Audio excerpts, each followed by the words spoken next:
And here we go, ladies and gentlemen. We are back. Like I said, very quick break. Hope you're all back from your bathroom breaks.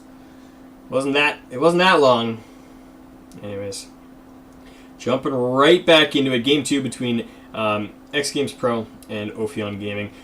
So, for those of you unfamiliar with the UGC League, this is going to be a best of 2 series. So we played the first game already. That means that 1 point goes the way of EXGamesPro, and we're going to be playing the second game to decide who gets the second point. So the way a best of 2 works is just play 2 games, and each game you win, you get a point.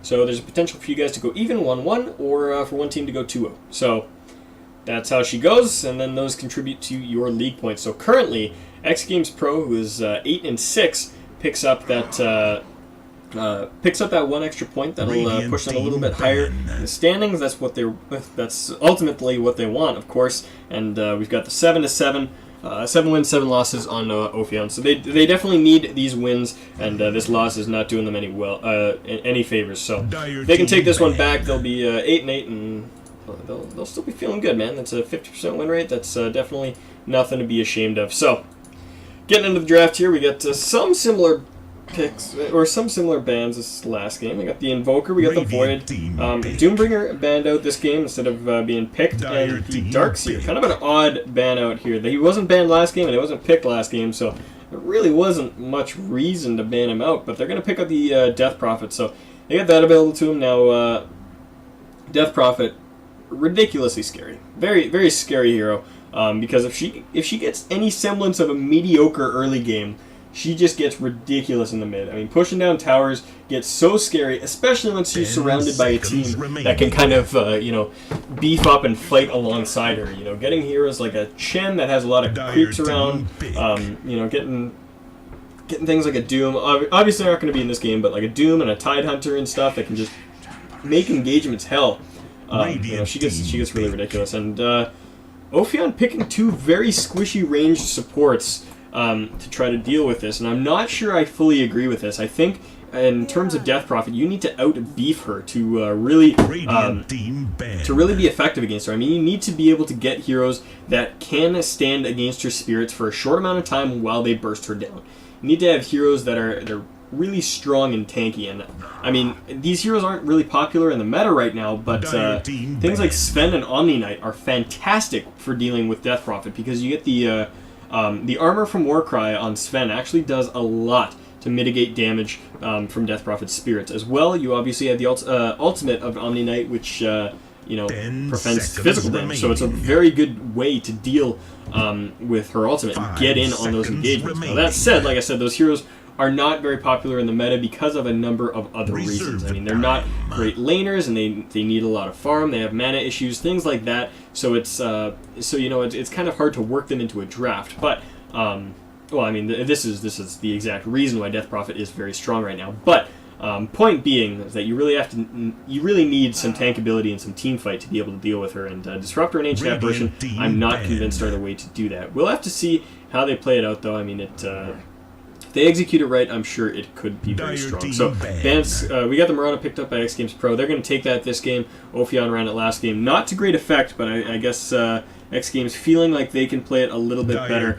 We've got the Shadow Shaman and the Bane getting banned out by Ophion, fearing that combo with the Marana, which, is very well deserved. Lycan and Centaur being banned out by EXGames. They don't want to see the Centaur from Ophion, and obviously that Lycan is just always a giant pest. So, yeah.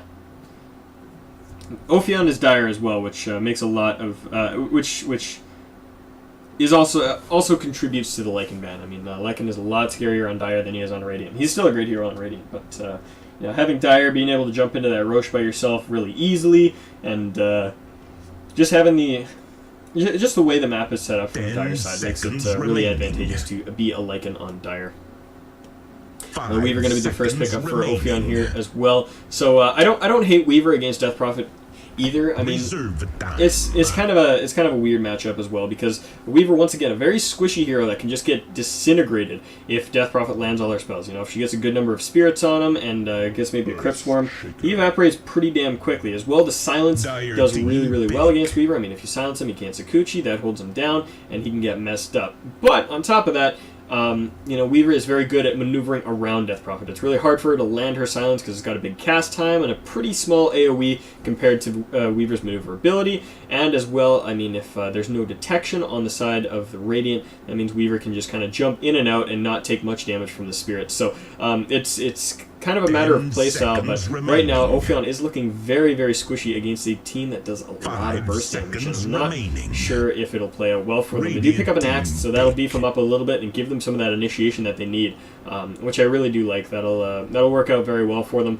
Hopefully we'll see that pay off. But that said, there's a lot of team fight on the side of EXGamesPro right now. That Earthshaker pickup going to be very strong. I'm curious to see if that'll be coupled with a support Mirana, or if the Mirana is going to be going more of a core role, or even in the off lane. I mean, Mirana is just one of those heroes that's so versatile that nobody really knows where she's going to be placed until the end of the draft. And so, you know, we could still see another support come out from EXGamesPro. We could see, you know, we could see that Death Prophet go to the off lane, the Mirana go to the mid. You know, we can see the Mirana placed on a 1 position with another support, something like a Shadow Demon to line up that arrow. Or, sorry, not a, yeah, Shadow Demon. I said Shadow Demon, and then I thought I said Shadow Shaman, and so I retracted it. And then I was like, nope. It's right the first time. Wraith King. Alright. Alright, yeah. I like Wraith King. I actually really love Wraith King. And, okay, so Wraith King is one of my favorite supports in the game right now. I draft him a lot. One of my support players on my team he's just, like, his most played hero now is Wraith King, just because I keep drafting for him. And, you know, it works out really well when you combo it just right. And the Wraith King Mirana is a fantastic duo. However, I don't feel how the Earthshaker works into this. Right now, you're facing up against 3 ranged heroes on the enemy team, 3 out of 4, and you're picking 2 melee strength supports. Now, these heroes are obviously very beefy, they contribute well to team fights, and they have a lot of stuns, but at the same time, they are going to be very easily outmaneuvered until they get Blink Daggers. And, you know, if Ophion plays it right in the early game and they juke it around with the Weaver, you know, they keep that Wraithfire Blast from connecting, and things like that, they could cause a lot of trouble for these 2 supports. And it might just get to a point where Wraith King and Earthshaker cannot afford Blink Daggers just because they're getting shut down so hard. So, that's on the board. We'll have to see how they play that out, though, because this is a lot of CC. I mean, if one Wraithfire Blast connects on anybody,